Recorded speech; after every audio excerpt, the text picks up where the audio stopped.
adalah sebuah kerajaan kuno di Bali yang pernah berdiri pada abad ke-8 dan berakhir pada abad ke-14 saat diinvasi oleh Majapahit.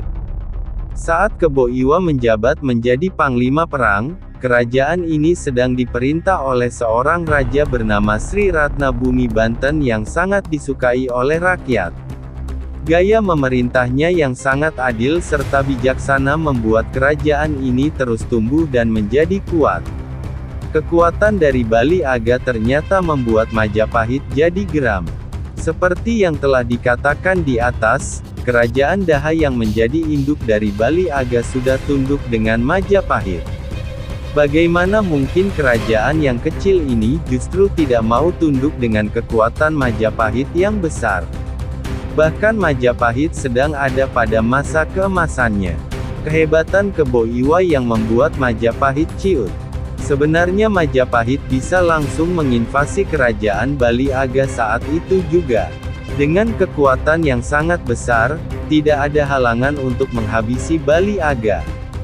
Namun, keinginan itu tidak segera dilakukan oleh Gajah Mada yang sudah diperintah oleh Tribuana Tunggal Dewi.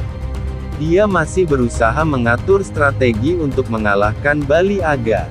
Yang menjadi ganjalan terbesar seorang Gajah Mada adalah adanya Kebo Iwa. Panglima perang milik kerajaan Bali Aga itu terkenal susah sekali dikalahkan. Bahkan, dia dianggap sangat sakti sehingga siapa saja yang melawannya akan habis dan tidak bisa berkutik.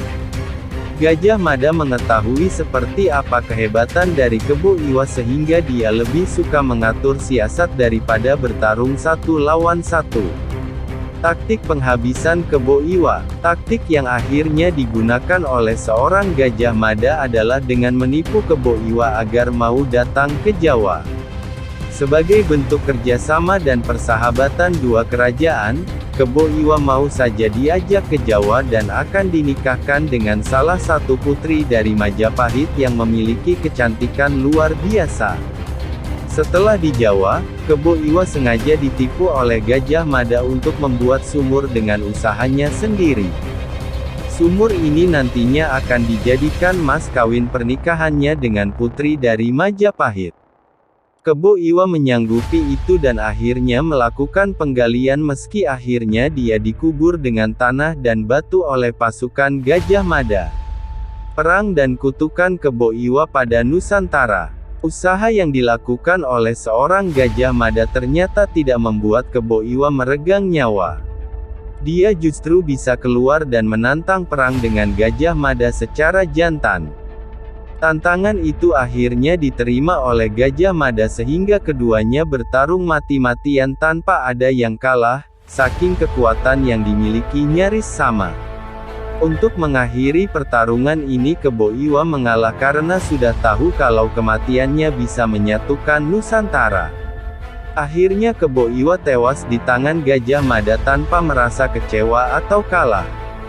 Bahkan dia sempat mengucapkan sumpah serapah kalau negeri yang dibangun oleh Gajah Mada dan keturunannya akan dijajah bangsa kulit putih sampai kapanpun.